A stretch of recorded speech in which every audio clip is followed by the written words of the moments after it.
أعوذ بالله من الشيطان الرجيم. وكلا نقص عليك من أنباء الرسل ما نثبت به فؤادك وجاءك في هذه الحق وموعظة وذكرى للمؤمنين.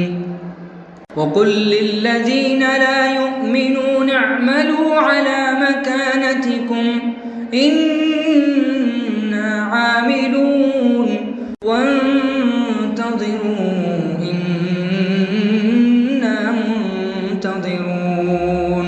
ولله غيب السماوات والأرض وإليه يرجع الأمر كله فاعبده وتوكل عليه وما ربك بغافل عما تعملون.